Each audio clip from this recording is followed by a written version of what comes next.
Hello everyone. Today we have with us Dr. Gitanjali Tomar. She works as an assistant professor at the Institute of Bioinformatics and Biotechnology at Savitribai Phule Pune University in India. Her research primarily focuses on stem cell technology and regenerative medicine. We welcome you, ma'am. Thank you. Firstly, we would like to ask you that where you did your about your journey. Where did you do your schooling and the college you went to? Okay, so I basically belong to Indore. It's in Madhya Pradesh. So my schooling and college till post graduation I did it in Indore. So I went to the school which was called as South Indian Cultural Association, and till 12th standard I did my schooling in that school.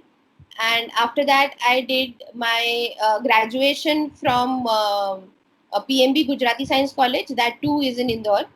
Then I qualified the All India JNU entrance exam, which is conducted for MSc in biotechnology.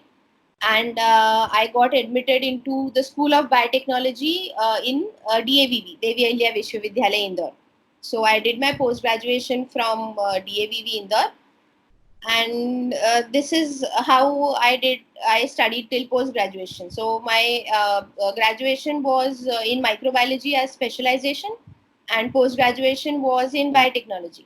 And after that I moved to Pune for my PhD. So I did my PhD from National Center for Cell Science. And there is a very interesting story why I came to Pune. Maybe we can share it later, and not to any other institute in India. So from NCCS, I did my PhD, and it was under the guidance of Dr. Mohan Vani.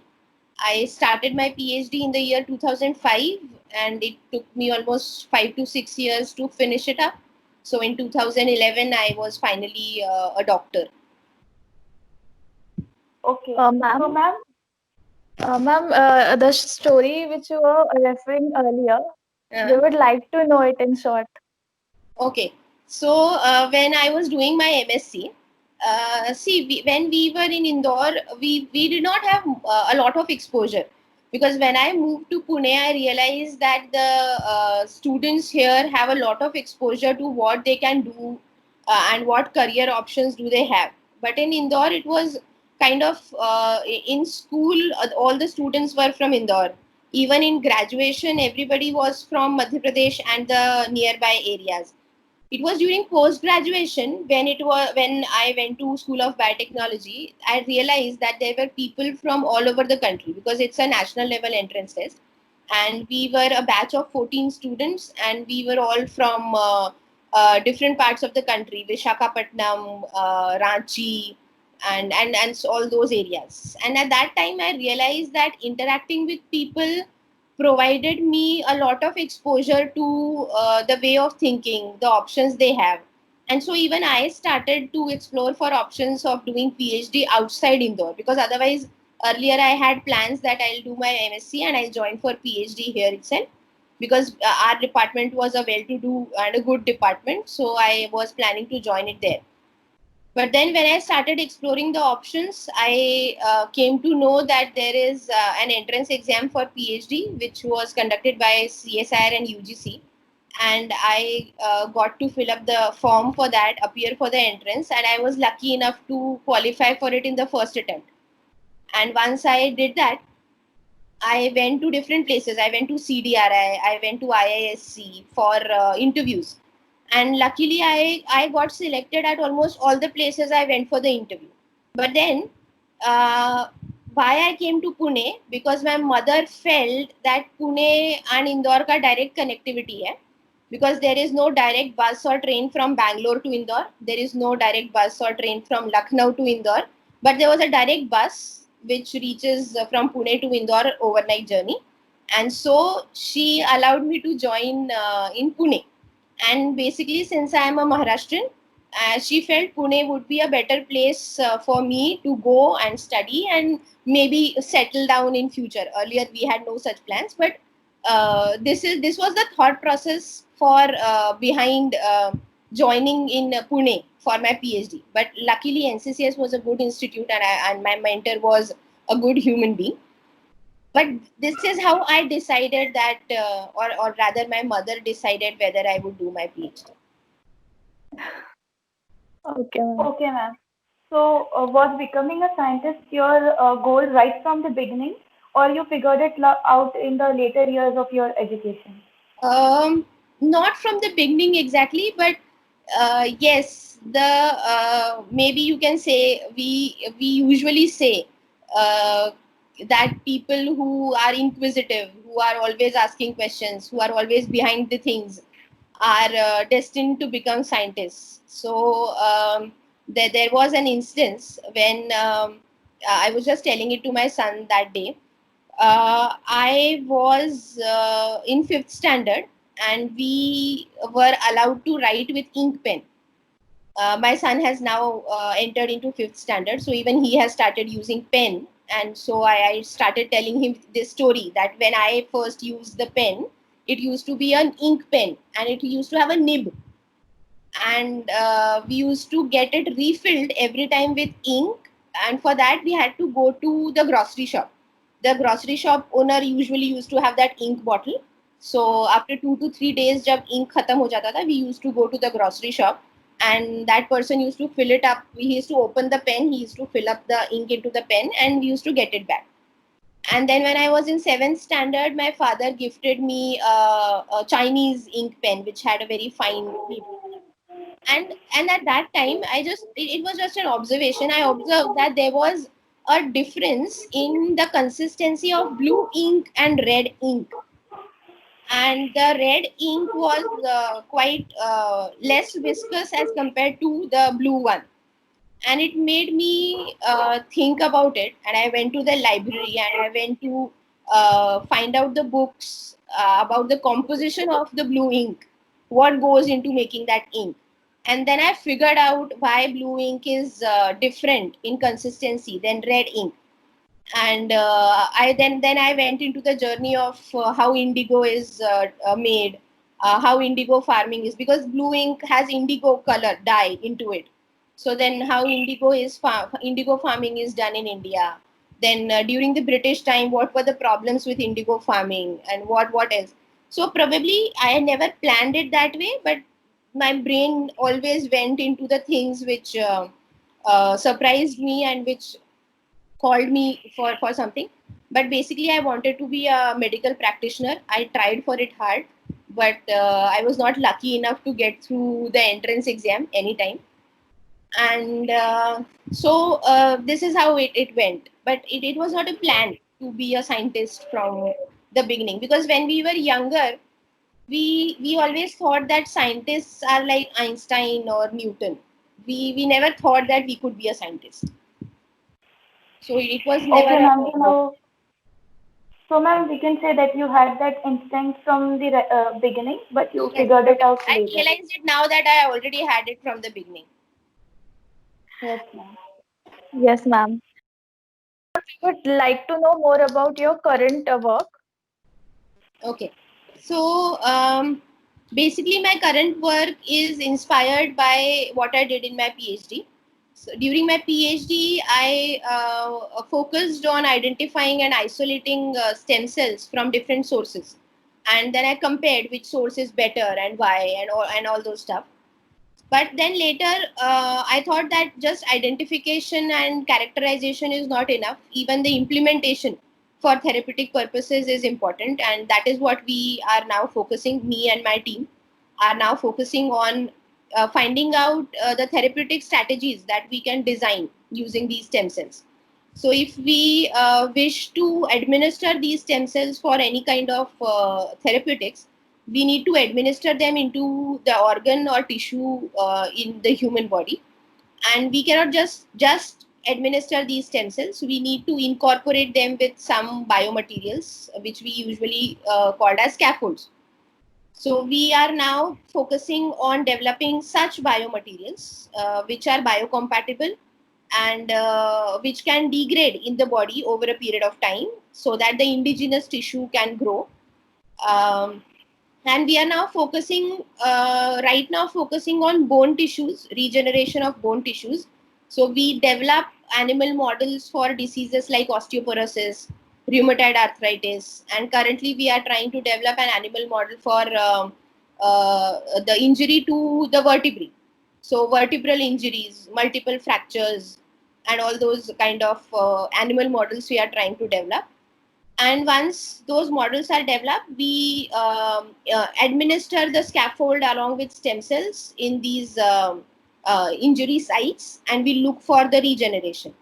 So we are done with osteoporosis. We already have published that research regarding implementation of hydroxyapatite for regenerative therapy and osteoporosis. Rheumatoid arthritis, the work is almost done. So we are soon going to publish that. And now we have started developing the model for intervertebral disc injury, IVD. We call it as IVD. So we are again ready with the biomaterial. We are ready with the stem cells, and we just have to develop the animal model. And I believe it's many people, they think that uh, animal studies should be banned, and there should be less focus on or more focus on no animal studies, animal free science, and all those things. But I believe if you need to have a translational research, then before humans there has to be some animal on which you need to test. Otherwise, we cannot depend totally on the in vitro system. At some or the other time, we have to come to the animal studies. So I basically feel that, this is my personal opinion, that animal experimentation cannot be replaced with any in vitro method. At the end, for implementation, for more human related studies, we need to have animal models. So we are now developing animal models for IVD injuries, and trying to find out regenerative methods for that. Okay, ma'am. So we can say that this research has a very direct impact on human, and it would be very useful for the people. Yes, it will be. In fact, the earlier research in which we had created hydroxyapatite nanorods, it was published in the newspaper. And once it was published in the newspaper, I literally received calls from people asking that whether I can provide them this nanorods, because they have conditions like hip fractures, or they have avascular necrosis. So there were almost about 15 to 20 calls that I received, and I explained them that I am in a very initial stages of my work. But then getting such calls gives us encouragement, right? So I am now really planning that this scaffold which we are developing should uh, come to the market, and we are now focusing on putting up a patent and getting it commercialized soon. We are, now this is our target. Probably if people wouldn't have called me, I would have thought ki, okay, theek hai, this should go. But when I saw that just a newspaper article triggered so many people for help, I feel this should come to the market so that people could be should get some benefit out of it. Yes, ma'am. So such response from people like boost our self-confidence also, and also encourage her to work. It inspires you that Yes, you have it to does. do something for such people. Okay, ma'am. So during your work, PhD work, or after that, what was the most important thing, or what was the one thing about this particular field which interests you, which excites you the most, so that you chose to be in this field? Okay. Not exactly excite. See, before joining for the PhD, I had never handled animals, and and during graduation we just used to do the dissections, because at that time animal dissections were allowed, and so we did dissections for mice, pila, scolidion, and all the earthworm, cockroach, and we did such dissections. But when I joined for my PhD, it was actually a nightmare when I was for the first time taken to the animal house. Uh, my guide, Dr. Vani, and my senior, Yogesha, they took me to the animal house, and they demonstrated how to sacrifice the animals, how to perform the surgeries. And I was traumatized. For the next 3 months, I was not able to sleep because मुझे सपने में ही चूहे बिल्ली दिखाई देते थे. So it was a nightmare. The way the animals were sacrificed, the way those pups are sacrificed, and all sorts of experiments. I had never done that. But then my senior taught me something that, see, when you are working with animals, it's all about emotions. The animals have to be comfortable with you. They should never realize that your ultimate aim is to sacrifice them. You are doing it to for an experimental purpose. The more comfortable you can make those animals, the easier it is for you to conduct the surgeries, to do the injections. And I developed that connect with the lot of animals that I'm working with. It really becomes an enjoyable journey. Probably those who work with animals can only understand how it is to work with them. The animals get comfortable with you. The animals, they know when you are into the room and when somebody else is with you. They behave differently if somebody else is accompanying me. And even the mice, rats, the rabbits, they behave differently. They are comfortable in the vicinity of people who are around them, who have never harmed them, and they never realize that what is going to be the next fate. But this is the most interesting part I have ever felt, because I was able to emotionally comfort uh, an animal uh, for the sake of my experiment. So this really excites me every time I am with the lot of animals that I'm working, and I try to pass it on to my students as well, that if the experiment is going to go on for 3 months, we have to keep them alive. We need to get our results. And if an animal is traumatized, probably the results are never good. So this always excites me whenever I am into the animal house. The smell of the animal house. People do not love it, but I do. I totally enjoy that feeling of being in an animal house, and I am not in agreement with many of my colleagues when I say that. But yes, this is how it is. Okay, ma'am. So we would like to know about your future goals. About my future goals, as I already told you, that the products that I'm working right now, the materials that I'm right now working, I really want them to be in market. I really want them to commercialize, and I really want them to get manufactured so that I can work in collaboration with the physicians and I can really put it to some use. Because when we put in so much of resources, so much of manpower, labor, hard work, time, then it should be of some use to the people. So I am really looking forward to get this out in the market, the product that I'm currently working. And apart from that, I also wish that once these products are in market, or once I am able to achieve the goals which we are currently focusing at, then probably the recognition should be much more, because there has to be a distinction between people who are working in basic science and the people who are working in translational research. I'm not saying that basic science is not required, it is required, but then I personally feel that that recognition is lacking for people who are doing some kind of a translational research, because translational research does require a lot of infrastructure and money, as compared to the basic research. So in that terms, there has to be some distinction. That is what I plan to do in future. Yes, ma'am. And also time required for this is very much. So Is the very recognition, yeah. So till you come to the product stage, so there is a lot of time lapse between the first day you started it and then your product comes out. And So see, when you talk about animal experimentation, it's a time taking process. If I need to inject an implant into the animal, first I need that animal to be reproductively adult.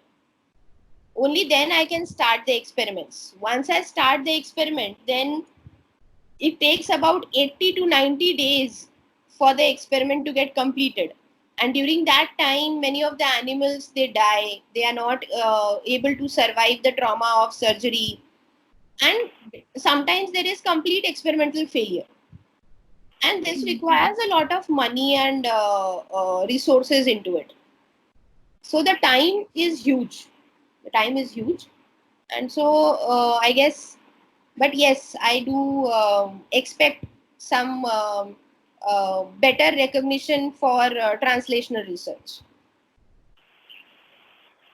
Okay, ma'am. So, ma'am, as we know, you are not only a scientist but also a mother. So, what were the problems or challenges you faced when you were a mother working in STEM, and how did you manage it? Okay, so this is actually a huge question to answer. But yes, I got married during my PhD when I was in second year of my PhD. And not only a mother, but even getting married is a huge responsibility, because since I come from a background whether neither of my parents are into science stream, nor my in-laws, nor my husband, nobody is into science. They means my father had once asked me when I qualified the CSR net entrance exam, and I was sitting at home doing some applications. He even asked me, "What will you do next?" I said, "I'll do PhD." Then he said, "When?" I said, "It'll take time. I'll go for the interviews and I'll join." Okay, and then when will you earn? So I said, it's not like that. I'll earn fellowship. I'll get some fellowship. So he was like, कि अरे इसकी तो पढ़ाई खत्म नहीं हो रही है. So then, so I do not have a scientific background. None of my parents or in-laws are from science. So for them to understand that working in the lab till 2 o'clock in the night is normal for us, it's difficult for them. When I say at 12 o'clock I have a time point and I'm going to the lab, my mother-in-law and even my mother used to frown. Ki, you are going to the lab at 2 o'clock at the night. So this was the biggest challenge, because then they keep on calling you. Ki, are you done? Go back. You stay safe. We are not with you, so you do whatever you want. So it was difficult convincing my mother, and then the addition was my in-laws. So this was a challenge that I faced for almost 2 to 3 years. Even it was difficult for me to make my husband understand, because initially we were not together. We were staying separate. He belongs to Delhi, so he used to live in Delhi, and I was in Pune. So even explaining it to him that I am going to the lab at 2 o'clock in the night was difficult for me many a times. But yes, then gradually, as the understanding developed, they also started understanding how it goes. But then the next challenge was having a child. So I delivered my first child. I only have one child.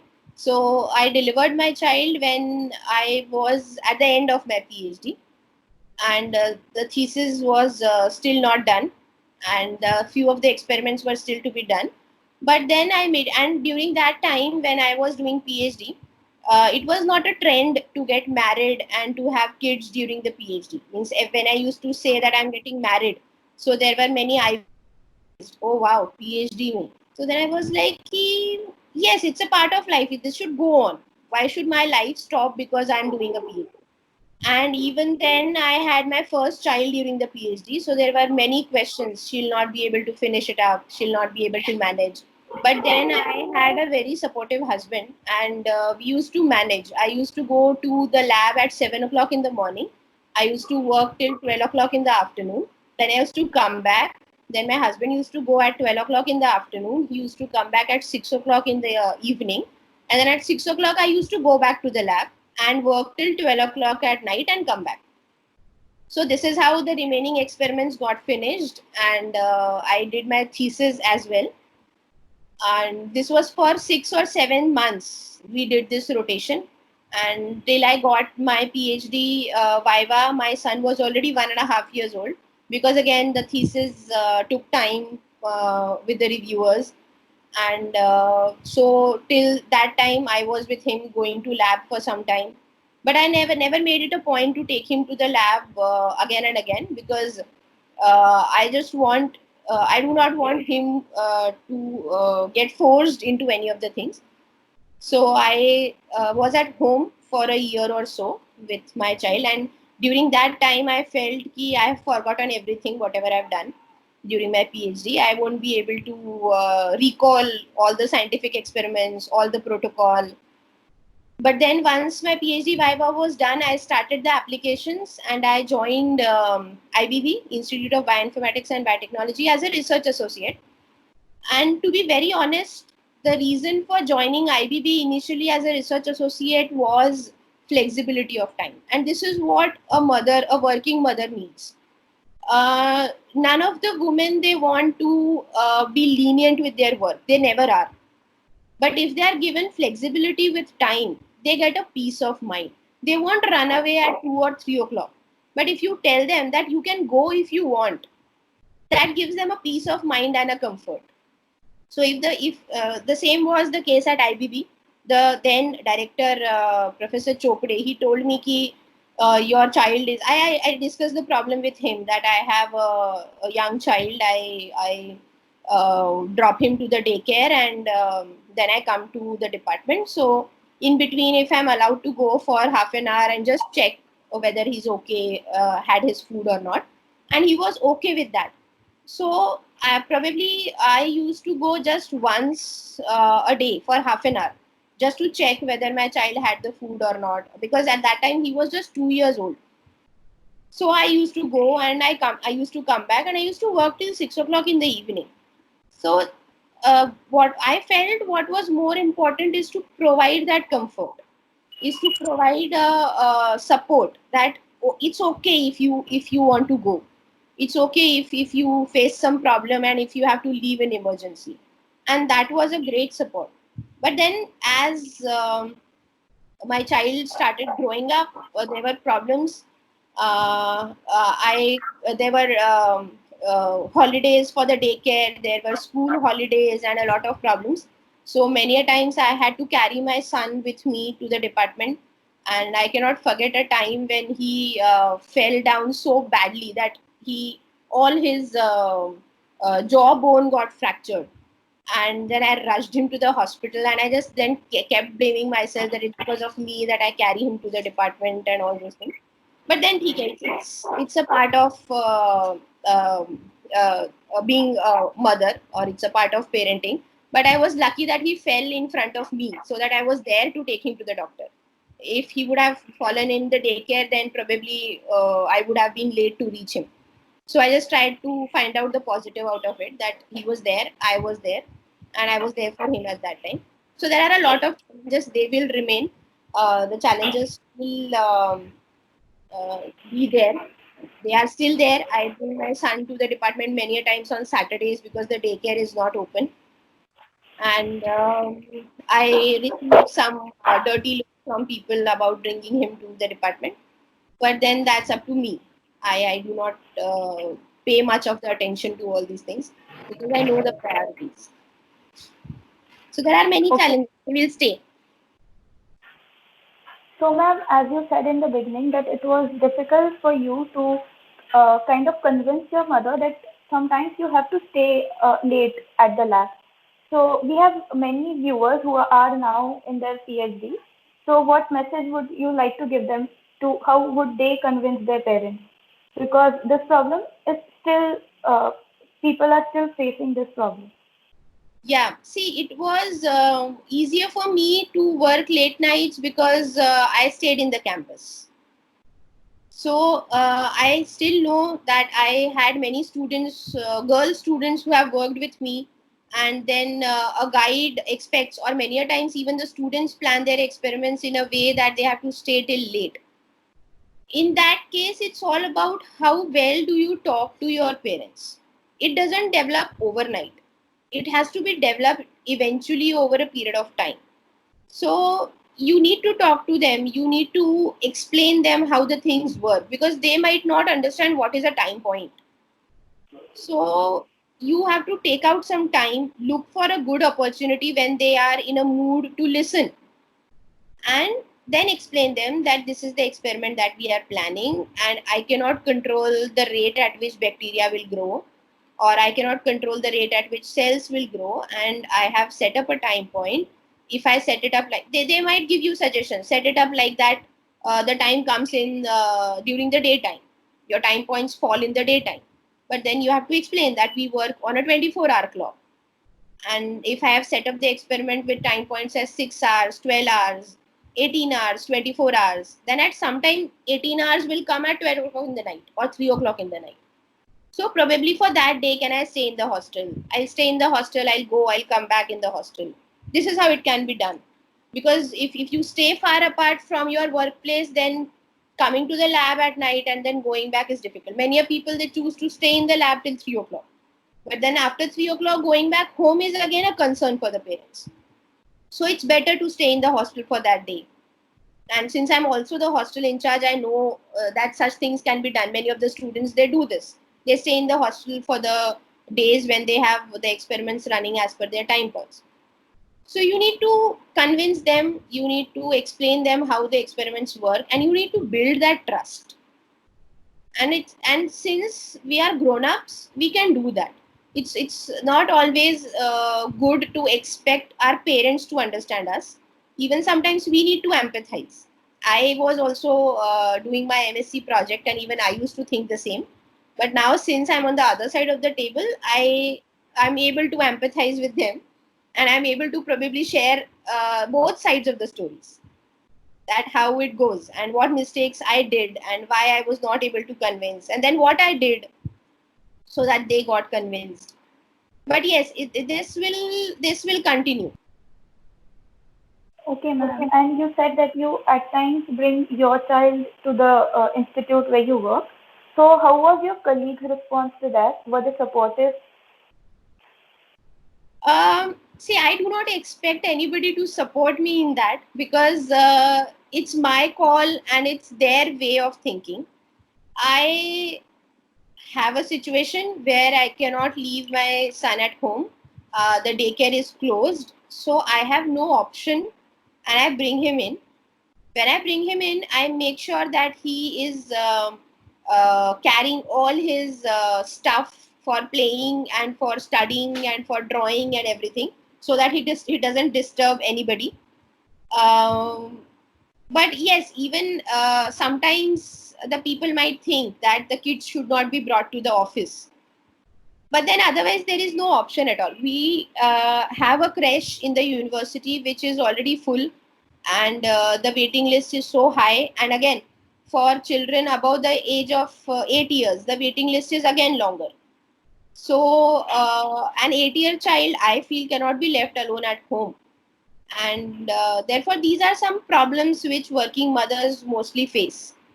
Uh, Probably mothers only face because they are into so much of thinking. They might think कि बच्चे ने खाना खाया कि नहीं. Fathers, probably the males, they do not think it in that way. They are not into so much of thinking, but the mothers, they do. And I do not expect support from the colleagues, because I am able to handle it myself.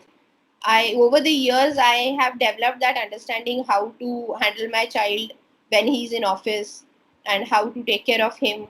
And now, since he's grown up, he is also able to play with the students when they are playing. And so this gets sorted out. But yes, there were times when I needed a lot of support. Although nobody supported me, but nobody questioned me also. So that was a good thing. If I would have been questioned again and again by the colleagues, then probably it would have been a problem. But nobody questioned me on my choices. So then I just went ahead with whatever I felt was correct. Okay, ma'am. So, do you agree that there is a lack of recognition and representation of women in our field? Yes, I do. See, if you look at the current data, I do not remember any of the educational or research institutes having women directors. And even if there are very few, just a 10 or 15% of the recognition. Probably I am not in a position to evaluate the reasons for it. But yes, the reasons are probably this, that we have a lot of constraints in terms of managing the time, in terms of means the thought process is different. If suppose if I'm a director for the institute, I should come to the department or I should come to the institute and I should think about how this scientist is performing or what should be done to bring my institute ahead in the field of research, how to gather this funding, and all those things. I might think about it once I'm done with my breakfast, because probably I might have skipped my breakfast in the morning. I was in a rush, so I'll first have my breakfast, then I'll just make a call whether the maid is there or not, whether the dusting is done, whether my child has had his food or not. And then once all these things are done, then probably I'll settle down and I'll focus on doing. So this actually reduces the productive time. And probably I can get rid of a lot of these things if I am able to change my thought process, or if I'm able to compete if I'm late. In case if you see, there are many awards, means recognition in terms of awards or fundings or research grants. There are many awards which have an age limit of 35 or which have an age limit of 45. Probably I might have finished my PhD when I was 30, and I had just 5 years to prove myself, in which initially I had a baby, or I had a second child. Until at the age I was 35, I am not eligible to apply for the award. So the concessions which are given to the women candidates for applying for the award, probably they should be considered, they should be kept into mind, and they should be implemented to almost all the higher systems, or the higher award systems, the recognition systems. They should be implemented more rigorously to all these things, because the people need to consider that we may lose time because of a lot of things. In case if I have elderly people at home to take care of, I might not be able to work for 6 months or a year. If I want to go for a conference, or if I want to go for a 6 months project outside India, I first will have to think who will manage the house, how would my child be taken care of. So I might not be able to go for a 6 months project outside India. So things does play a role, and being a woman, you cannot ignore these. And I don't say that women should ignore these, because that makes you a woman. Since you are able to handle so many things together, that makes you a woman. So I do not take it as an excuse to not do the things. Since I'm a woman and I want to work and I want to go, and since I'm very ambitious, I won't do this at home. I do not take it as an excuse. I'll do this also. But then at workplace, I need some kind of more flexibility, so that I'm able to do justice to my work as well. Yes, ma'am. Ma'am, actually, when we were starting this blog and the Twitter handle, we were studying some data, and from that data, we realized that most of the awards that are given to women, to people in STEM in India, have less than 5% of female receivers. And these less than 5% female receivers was this data was taken out from receivers from the year 2005 to 2019. So we cannot even think what happened years before that, Right. because Yes. this was a situation current. This was a current situation. Right. So Yes, this ma'am. is see, and not that I am a feminist and I always talk against, because yeah, at our department we are more than 50% female faculty. So it's not always at all the places, but yes, it is. But then see, the men, there is a boys club everywhere. So, and how it works, the men are able to establish network over a glass of beer, but probably I might not be able to go and sit amongst them just for the sake of improving my network.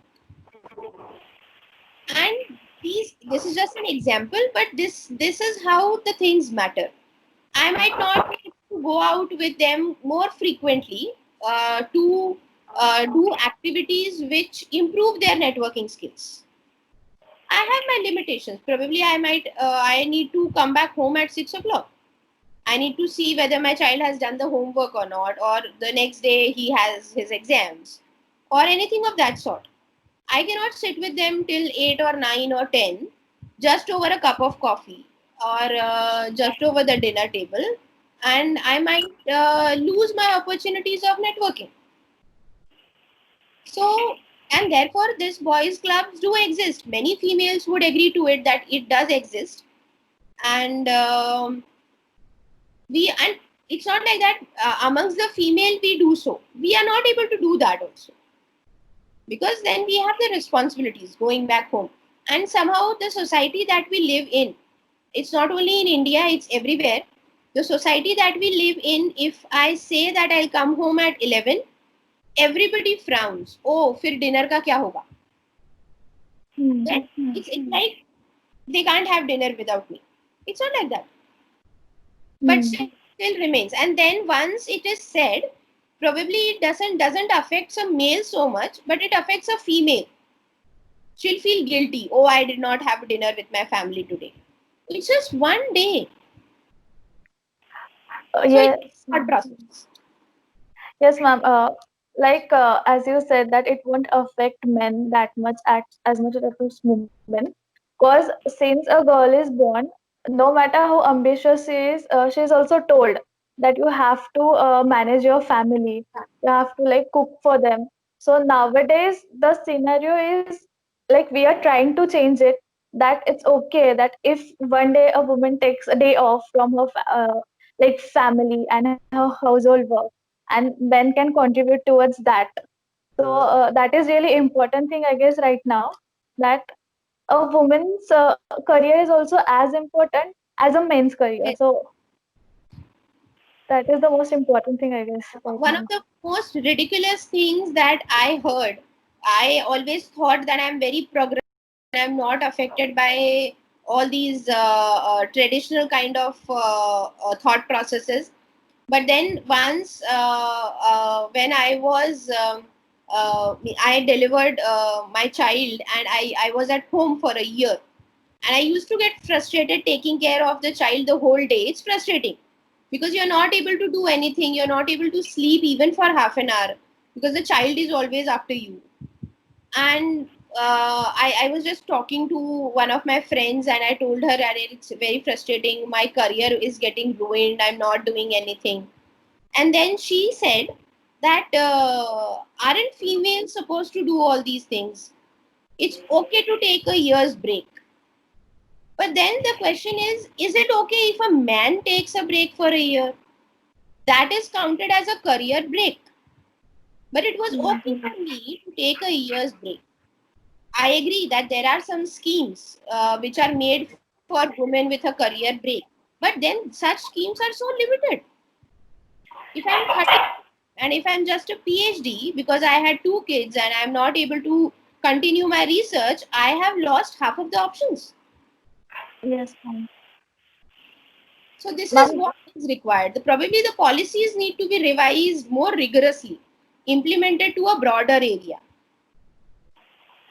actually, a lot of women like comes back for a year or for 2 years in their work field due to this break, due to this maternity break they have to take. And ma'am, as you pointed out earlier, that men usually network more efficiently, and we believe that if women start supporting other women, it would be easier to encourage women to uh, come and stay in STEM, because a lot of women later in their later studies leave their education if they are into STEM. So we would like to ask you that who are the 3 women you personally know that have inspired you or or supported you the most? Okay. So who have inspired me or motivated or supported, the first and foremost is my mother, because whenever I do something, my mother was a working woman. Now she's retired. So I have always seen, or I have always been brought up with an idea that a woman has to work. I was never able to relate to an idea of a homemaker or to a woman who stays at home. I'm not saying woman who stays at home doesn't work. They work the most probably, because I also do the same.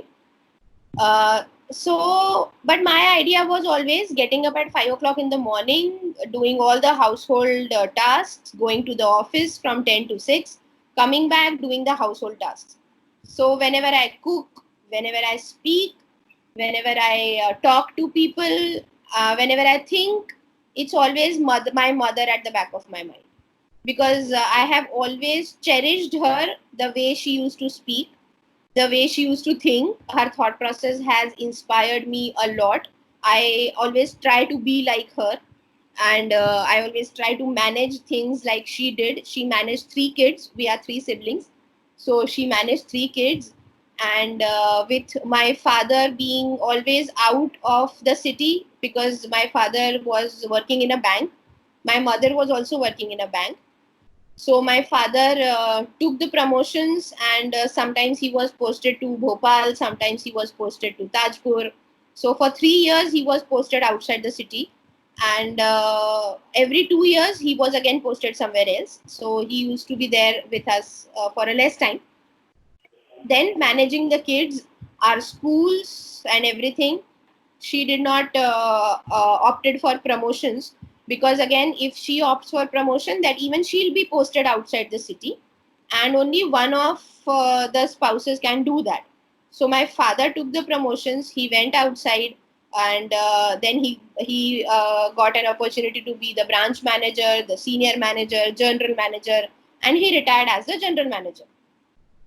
But then my mother did not take the promotions, only because she wanted to stay with the family, with the kids. And this is what I tried to change. I clearly told her that I really want to be like you, except for the fact that I want to grow in my career. And I will not sacrifice my career only because my husband has to grow. So now, if my husband has to take a promotion, grow in his career, and has to move to Mumbai, and if my career is in Pune, I'll stay in Pune. Okay, if I stay in Pune, where would my son go? Would he stay with you, or should I take care of him? And we discuss over the things. And when I say that discuss who will take care of the kid, that is where the dialogue comes into picture. If it is taken for granted that, oh, by default I have to take care of the kid, I do not let it taken for granted. I keep it as a dialogue. Many a times my people in the family do not like it, but then I put up the dialogue that how should we manage the child if you stay in Mumbai and if I stay in Pune, who will take care of the child? Then eventually after the discussion, we also involve our child into this. That Papa is moving to Mumbai, Mama is going to stay in Pune. So with whom would you like to stay? And if he chooses he wants to stay with me, then I say I need a support. Then I request my in-laws to come and stay with me and support me, because then I have to take care of the child and the office as well. So then we start a dialogue with them that since this is the situation, my husband has to move to Bombay, I have to stay in Pune, we would request you to come here and stay with us so that we are able to take care of the kid. And I do not hesitate in doing that. So first you have to make it clear in your mind, make it clear to your spouse, your in-laws, your parents. And then sometimes they have a problem, we cannot come and stay for 6 months or 1 year at a stretch. Then we make some arrangement. Then I ask my parents, can you come for 3 months? My in-laws can. You first come and make us comfortable with the situation, then we can manage for the next 3 months without you. Then you again come back after 3 months. So this is how it needs to be done. But then you have to speak. I've seen my mother sacrificing a lot of things. And then when you sacrifice so many things, at the end, you end up getting frustrated. You end up cribbing over the things that I could have done this, I could have done that. When it is time, I want to speak, and then I want people to realize this is how I am. So I just want to be myself. This is how I am, and this is how I'll speak, I'll talk. I'll not disrespect anybody. I'll not put up the things in a wrong way, but this is my problem, and I'm putting it up before everybody so that we can discuss. So I always do it now, and I don't even spare my son from this. He's not a very pampered child, so I involve him as well, because then at the end he need to learn things so that he develop a different, or he develop a respectable feeling for the woman the next in his life. So probably I also plan accordingly, or I also think in that way. The Yes, next ma'am. woman I can say was my you were saying something. Yes, ma'am. I just wanted to say that you have given us the most important message that a woman should not put her career on hold for anything, and everything is manageable if we if we discuss things properly, if we put forward them in a very proper way. About the second woman, I must say, was my yoga teacher when I was in graduation. I got trained for yogasanas by Mrs. Khanuja, and she is the one who has made me what I am. Those 3 years, whatever I learned, taught me a lot of things, and now they help me to stay out of all the negativities around, to face the challenges that I face, whatever comes. And it always helps me to be happy. Whatever situation I'm able to manage it in my mind. Physically, probably I might not be able to manage things all the times, but I'm able to manage it in my mind in a way that it doesn't affect me mentally or physically. Many times people, they ask me a question ki, whenever we think about you, we always see a smiling face. How come you are never angry? How come you are never frowning? How come you are never sad? So it's not like I'm not sad. I have all the emotions. I express them at times. But then I'm able to decide which feeling or which situation to be given priority and which should be left. So that she played a very important role. She's no more, but I really, when I was thinking today, I really felt it made a lot of difference in me. I'm able to meditate, I'm able to cut off myself from everything, and I'm able to manage all those things because I practice yoga asanas. And the third person I must say is one of my best friends, Pankhuri Vyas, and she's a 2 o'clock friend I have, and I can call her anytime I want. I can talk to her about all the things. She knows all my secrets, and we have done a lot of tantrums during our colleges, and she knows everything. We were together when in college. We met each other in 2001 when we joined for graduation, and now she's in San Francisco now. But still, every now and then we talk, and whenever we talk, it's like 4 to 5 hours of talking. So she's my best friend, and she always inspires me because many times I'm down with I don't look good, I cannot do this, or people make fun of my hair or something. I can have any problems, and I just call her up, and and the way she speaks to me, I just feel, oh, I'm so beautiful. I'm so good at things, and wow, I've done this. Means the way she talks to me, it motivates me and gives me a lot of confidence. And the things she admires are pretty small things, means managing a home. And she says it like that, oh wow, तू जैसे manage करती है कब मैं वैसे कर पाऊंगी. And then I feel, oh wow, I'm doing something very great. So it gives you a lot of confidence when she talks to me like that. So probably these three I could by far remember who keep inspiring me.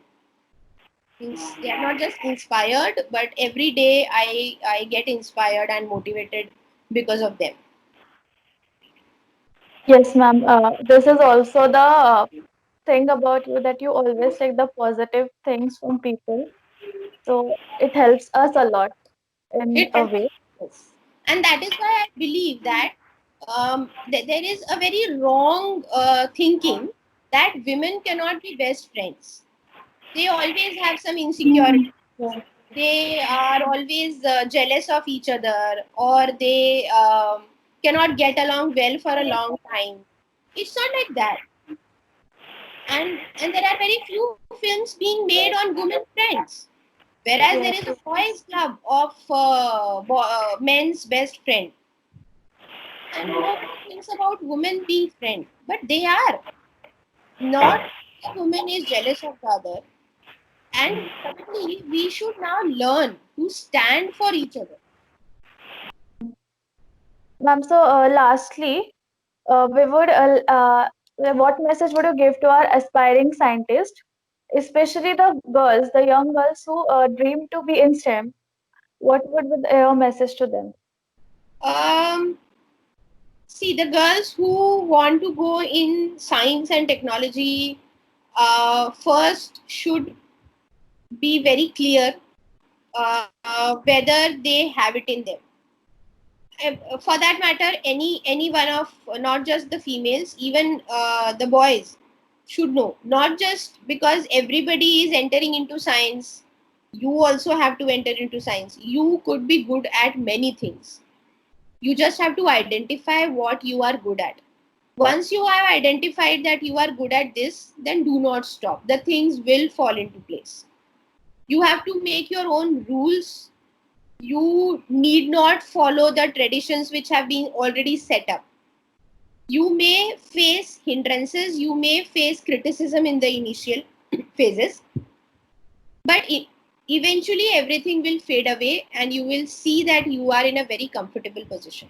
Because if you keep on giving up to whatever is a set path set by the society, or for that matter by anyone for you, probably you will feel frustrated, or you will feel being um clubbed into something for a long period of time. So you cannot survive or retain yourself into such a situation for very long. So you have to decide what needs to be done. Second, if you really have the scientific temperament, do not give up under any situation, because the situations are unfavorable 90% of the times. So you have to make the results, or you have to be productive only in that 10% of the situations. And it's true for all the times, whether you do the experiments, you approach the mentors, you apply for the research grants, you communicate a paper, or for that matter any activity that you do, 90% of the times the tide will be against you. You will face rejections, but that is when you don't have to get discouraged, you don't have to give up, and you have to keep trying, because you will get the result in that 10% of the time. And if you are not alert in that 10%, you might miss the bus. Yes, thank you so much, ma'am, for giving us your time and considering our request. We really hope that your story gave a little perspective and a little inspiration to all the viewers. And we hope this would make a tiny It's my change in the pleasure. society. I always love talking. Many of my students know that I talk a lot, and I loved this session because probably this time I was not talking science, but I was talking something around the science. Yes, So I really enjoyed. yes, ma'am. Thank you so much, ma'am.